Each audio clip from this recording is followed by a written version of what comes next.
Nous sommes le mercredi 26 février 2020. Voici les titres de cette édition. La première cargaison de salade Made in Benin by Sky Blues a pris la route du marché européen. Les responsables de l'agence de promotion des investissements et des exportations APIEX étaient avec la presse nationale hier à l'aéroport pour le constat de cette première.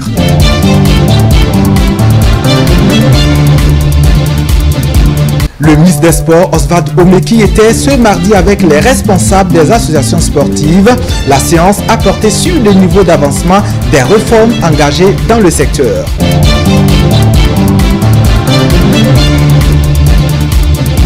Fonia Simbe était en fête hier avec ses soutiens à Lomé, une fête de remerciement après son triomphe aux élections de samedi dernier. On revient sur l'ambiance de cette occasion dans ce journal.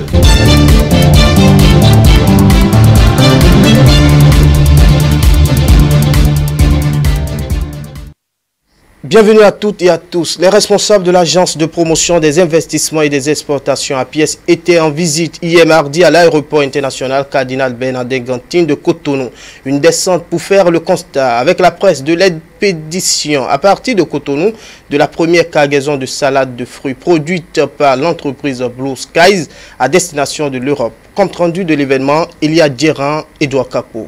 Cette cargaison d'environ 1 tonne de salade de fruits n'est que la première d'une série d'envois quasi quotidiens opérés par la firme anglaise Blue Skies. Installée au Bénin grâce à la politique attractivée d'investisseurs étrangers menée par le gouvernement à travers l'agence de promotion des investissements et des exportations APS, cette firme est spécialisée dans la transformation et l'exportation de fruits tropicaux vers les leaders mondiaux. Blue Skies, c'est une entreprise qui transforme les fruits tropicaux au plan local et qui les exporte.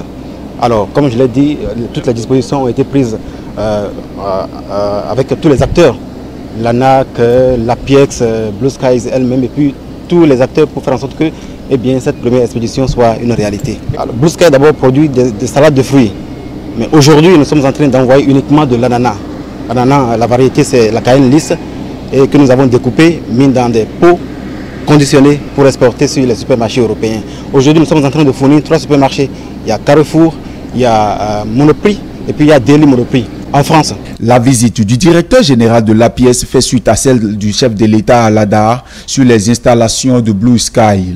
Elle vise à constater et faire constater aux Béninois l'effectivité du démarrage des opérations d'exportation sur l'Europe, des dérivés de produits cultivés par les producteurs, tout en suscitant un intérêt tant chez les nationaux que les étrangers pour la promotion de la belle Bénin.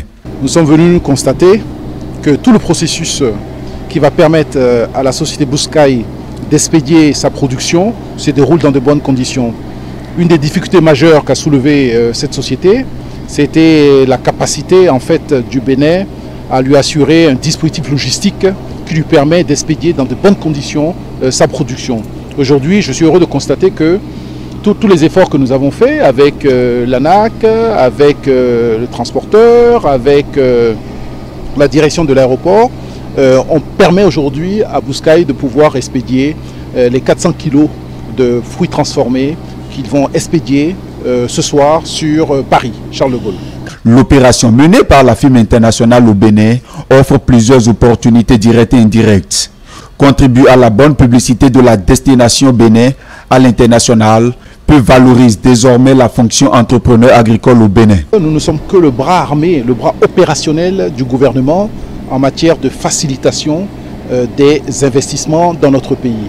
Le gouvernement a pris un certain nombre de dispositions législatives et réglementaires qui permettent d'avoir en fait un climat des affaires favorable pour les investisseurs dans notre pays. Et c'est ce que la société Blue Sky a pu constater et c'est ce qu'il a décidé à venir s'implanter dans notre pays. Blue Sky est une grande société britannique qui est spécialisée dans la transformation de fruits et notre ambition c'est que cette société s'implante durablement dans notre pays et crée beaucoup d'emplois, crée de la valeur et qui nous aide en fait à transformer nos productions locales. Blue Sky est venu faire des affaires et ce qui se passe aujourd'hui peut leur donner confiance parce que les clients existent chez nous. Et puis tout ce qu'il reste à faire, c'est de produire, de travailler pour nous accompagner, pour faire en sorte que la matière première soit disponible à tout moment. Créée en 1997 et présente dans plusieurs pays de l'Afrique et du monde, la société emploie plus de 5000 personnes. À ce jour, les fruits transformés au Bénin sont l'ananas, la mangue, la papaye, la noix de coco et les fruits de la passion. Et bientôt d'autres fruits comme l'ananas, le citron, la banane suivront. Suite aux propos considérés de xénophobes enregistrés dans la ville de Parakou, la population a procédé à une manifestation pacifique. Filles et fils, cadres et autorités de la commune se sont retrouvés ce lundi 24 février 2020. Ils ont décidé de manifester leur mécontentement. Relinis Daïtor, Marc Capo pour le compte-rendu. Dans cette salle d'alphabétisation de Parakou, l'on ne saurait faire la différence. Pourtant, il y a des Bariba, des Dendi, des Yoruba, des Ditamari, des Fon, pour ne citer que ceux-là. Ils se sont réunis en réponse aux propos de Aboubakar Yaya pour dire non au régionalisme et non à l'ethnocentrisme. Lors de sa sortie dans le quartier Yarakien de Parakou, le ministre nous a traités d'étrangers à Parakou, ce qui n'a pas été de notre goût.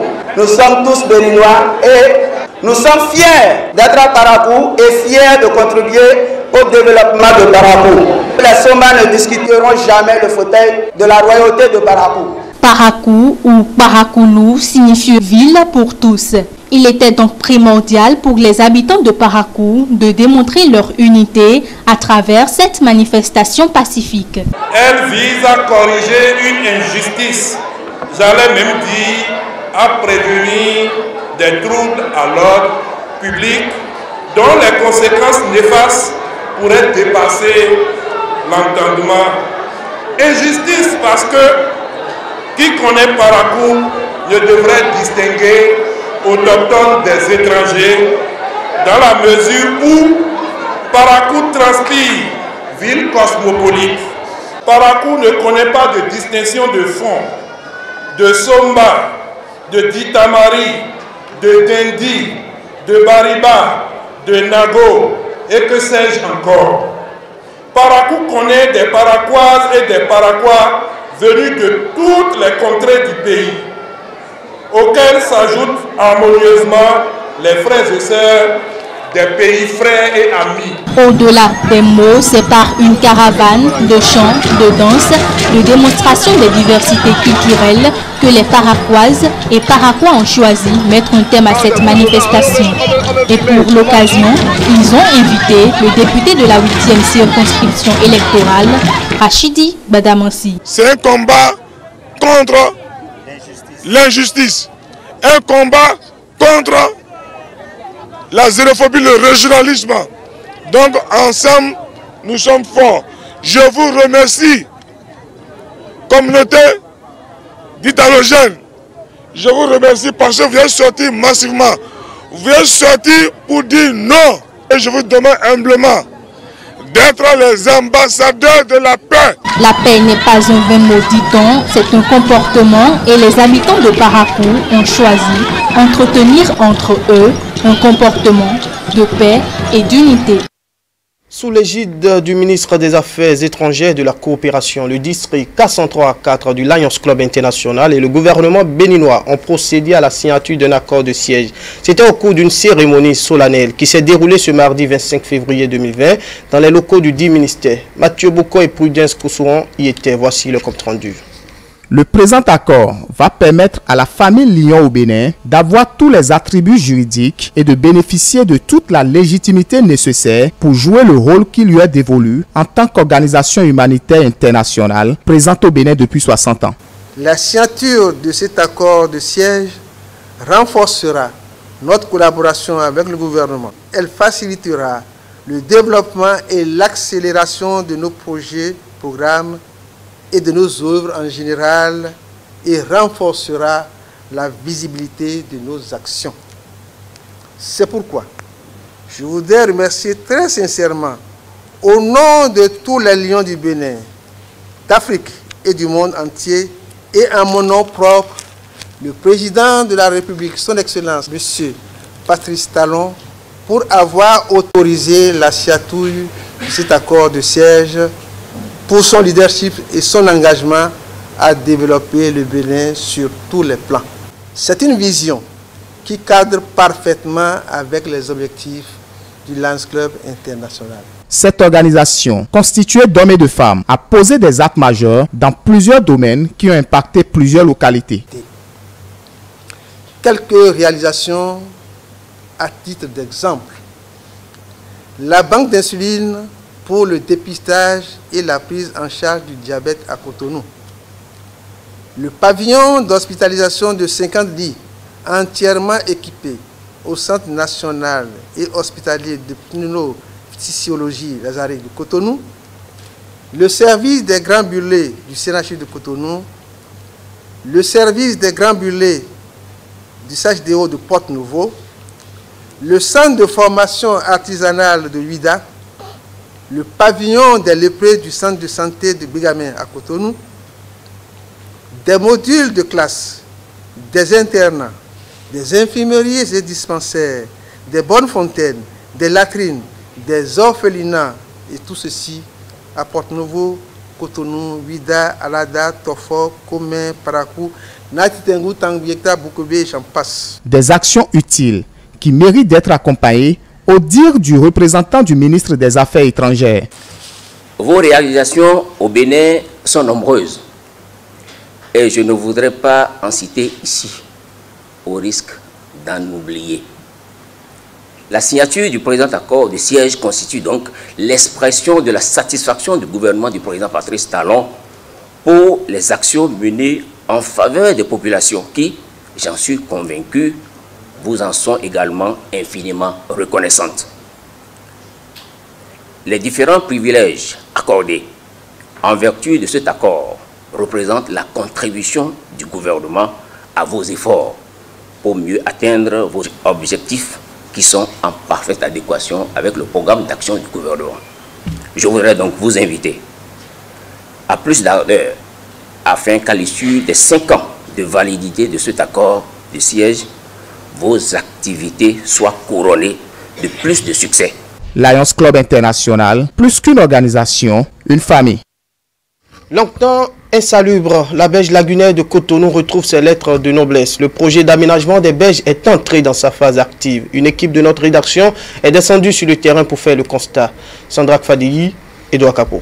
Voici le nouveau visage que présente la berge lagunaire de Cotonou. Située le long du marché international d'Antokba et autrefois jonchée d'ordures, elle est en plein aménagement à la satisfaction des usagers du dit marché et des habitants des quartiers Gbogbanou, Miseba et Hende. Ce projet du gouvernement qui entre dans sa phase active est sous la conduite des forces de sécurité fortement déployées sur les lieux. Au fait, c'est une bonne chose parce que tout ça là, ça participe à la bonne santé des populations.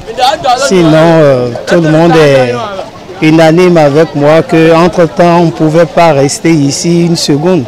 Je ne peux que féliciter ceux qui ont eu l'initiative de remettre ça à cet état. Les autorités doivent faire en sorte qu'il y ait une veille permanente sur le site, sinon ça redeviendra la même chose. Sinon, une fois qu'on les a déguerpis, s'il n'y a pas une vigilance, s'il n'y a pas, comment dirais-je, une présence assidue, les gens vont refaire la même chose. Ça peut se transformer en ce qu'on ne voulait pas. Les riverains, qui autrefois étaient mécontents des déguerpissements dus aux occupations anarchiques de l'espace, se réjouissent déjà des résultats qui sont visibles. Nous reconnaissons que ce lieu était très encombré par les déchets. À peine arrivait-on à trouver de la place. Ceci constituait une bagarre entre nos femmes du marché. Ce que notre président a fait pour nous est très beau. Même nos clients apprécient. Nous sommes Toffin et nous restons au bord de la lagune pour vendre des poissons. Les alentours étaient insalubres et il y avait toutes sortes de déchets par ici. Nous sommes contents que le président de la République ait pensé à nous. Ce programme d'aménagement de la berge lagunaire qui a débuté vise à faire des berges lagunaires un espace d'activité, de loisirs et de plaisance qui revitalisera Cotonou pour ses habitants ainsi que ses visiteurs. Le ministre des Sports, Oswald Omeki, a eu ce mardi 25 février 2020 une rencontre avec les responsables des diverses disciplines sportives béninoises. La séance a porté sur le niveau d'avancement des réformes entreprises par le gouvernement dans le domaine des sports. C'est le stade Général Mathieu Kérékou qui a servi de cadre à cette activité. Romaric Dossa, Semiat Yessoufou pour le compte rendu. S'imprégner du niveau d'avancement des réformes entreprises par le gouvernement dans le domaine du sport au Bénin afin d'envisager de nouvelles perspectives pour faciliter le développement de ce secteur. C'est l'objectif de cette assise entre le ministre des Sports Oswald Omeki et les responsables des fédérations. Les autorités ont profité de la séance pour rappeler les réformes en cours dans le secteur. Convaincu que le financement public seul ne suffit pas pour impulser au sport national un développement ascendant et dans la durée, le gouvernement a pris des mesures courageuses visant à renforcer la capacité financière des fédérations. Nous avons, au niveau du gouvernement, dit que, au-delà de l'effort que l'État ferait pour accompagner le développement du mouvement sportif au Bénin en termes de financement, que nous allions également impliquer le secteur privé. Les grandes entreprises exerçant au Bénin, dont le chiffre d'affaires est supérieur ou égal à 1 milliard de francs CFA, contribueraient à 1 pour 1000 hors toute taxe de leur chiffre d'affaires au financement du sport. C'est aussi l'occasion pour les responsables des fédérations de formuler des doléances à l'endroit du gouvernement en ce qui concerne la gestion de leurs disciplines respectives. Restez attentifs aux diverses préoccupations évoquées. Le ministre des Sports a ensuite rassuré les uns et les autres de l'accompagnement total du gouvernement pour le développement du sport béninois. Nous allons nous mettre à vos côtés pour rassurer le secteur privé de ce que aujourd'hui le mouvement sportif pour l'ensemble des fédérations est dirigé par des personnes crédibles et que nous-mêmes, si nous avons augmenté les subventions à ce niveau, c'est bien parce que nous vous faisons confiance et qu'enfin, nous savons que chacun de vous se servira des ressources à bon escient pour la promotion et le développement des disciplines. La bonne nouvelle, c'est que le chef de l'État a bien voulu que, au lieu que cette mesure soit chaque année effectivement dans la loi des finances, la mesure soit une mesure instituée, institutionnalisée. Cela veut dire que c'est désormais une taxe qui figure dans les impôts que l'on paye au Bénin pour les entreprises qui se retrouvent dans cette catégorie. À l'issue de la séance, les participants ont apprécié les réformes du président Talon. Cette rencontre, une première dans le monde du sport au Bénin, a permis de combler plus ou moins les attentes des présidents des fédérations. Elle ouvre ainsi de nouvelles perspectives au service du sport national. Direction le Togo à présent pour parler des résultats provisoires de l'élection présidentielle qui donne le président sortant, Foya Singbe, vainqueur avec 112% des suffrages. Après l'annonce des résultats ce dimanche 23 février 2020, un meeting a été organisé par le parti Union pour la République Unir. Une rencontre avec les militants pour remercier les électeurs pour leur soutien. Brunel Adé aussi, Jean-Marie Kedelou. Vêtus de bleu à l'effigie de leur leader, ils sont venus d'un peu partout du territoire togolais pour féliciter leurs candidats. Ils sont en joie en raison des chiffres annoncés par la Commission électorale nationale indépendante, donnant le candidat du parti Uni pour la République vainqueur du scrutin du 22 février 2020. Un résultat pour lequel Foya Singbe est reconnaissant. Moment de remerciement donc à ces militants qui sont pour lui les artisans de cette victoire. Vous m'avez agréablement surpris parce que vous m'avez offert un très beau cadeau le 22 février 2020.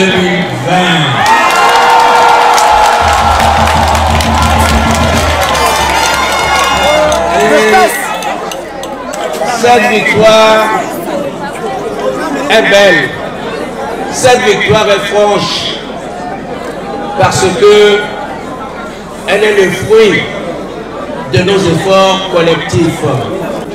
Et c'est pour cela que cette victoire, personne Je dis bien personne ne peut la voler.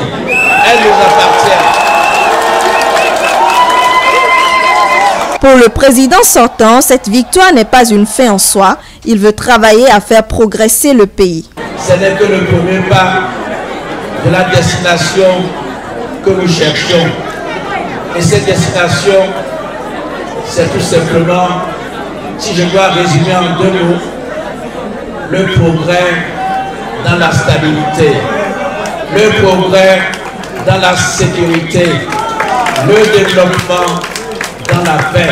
Il invite par ailleurs les autres candidats au respect du choix du peuple. Soyons fair play, soyons de bons perdants, respectons le choix du peuple. C'est ce que je peux leur dire et je le dis en votre nom. Nous avons gagné, mais nous respectons nos adversaires et nous attendons que les perdants aussi respectent les vainqueurs. Vous le savez, l'élection présidentielle est un rendez-vous qui draine de nombreux observateurs des pays de la sous-région. Après le scrutin, ils ont présenté à la presse leur rapport préliminaire sur le travail effectué. Notre équipe dépêchée sur place a suivi la présentation des rapports de l'Union africaine, de la CEDEAO, de la CENSAD. Je vous invite à suivre la substance de la déclaration préliminaire des observateurs de l'Union africaine. La MOEEA comprend 43 observateurs provenant de 28 pays. La mission a déployé 19 équipes de binômes réparties dans les 5 régions du Togo. Elles ont couvert 42 préfectures. La mission a rencontré des membres du gouvernement, le médiateur de la République, la Commission électorale nationale indépendante, CENI, la Haute Autorité de l'audiovisuel et de la communication, HAC, et des représentants de la société civile. Par ailleurs, elle a échangé avec les 7 candidats. Le premier tour de la présidentielle s'est déroulé dans un contexte global apaisé. Le fichier électoral compte 3 614 056 électeurs, représentant 86,6% du potentiel électoral escompté des personnes en âge de voter qui sont estimées à 4 millions. La CENI a mis en place 9 389 bureaux de vote dans 4 445 centres de recensement et de vote, la CRV. Pour la première fois, la diaspora togolaise avait la possibilité de participer au vote. À ce titre, 348 Togolais résidant à l'étranger sont inscrits dans le fichier électoral et répartis dans 6 pays. Notre mission a observé le jour du scrutin 291 bureaux de vote sur l'ensemble du territoire national, dont 155 en milieu urbain et 136 en milieu rural. 92% d'entre eux ont ouvert à l'heure légale, c'est-à-dire à 7 heures. Les 8% restants ont ouvert soit légèrement avant l'heure légale, soit avec un retard n'excédant pas 10 minutes, du fait de l'arrivée tardive de certains membres du bureau de vote ou de la non-réception du matériel électoral en quantité suffisante et à temps. Le personnel électoral a globalement respecté les procédures d'ouverture du scrutin conformément à la loi électorale. La mission note la proclamation des résultats provisoires par la CENI le 23 février 2020, annonçant la victoire du candidat de l'UNIR. La mission d'observation des élections de l'Union africaine félicite le peuple, le gouvernement, les acteurs politiques et l'ensemble des parties prenantes de la République togolaise. Elle les exhorte à continuer d'œuvrer pour préserver la paix et la stabilité afin de consolider la démocratie et l'état de droit. C'est sur cet élément que nous refermons ce journal de la mi-journée, un journal réalisé par l'ensemble de notre rédaction. Prochaine édition du journal présenté, 19h45. À bientôt.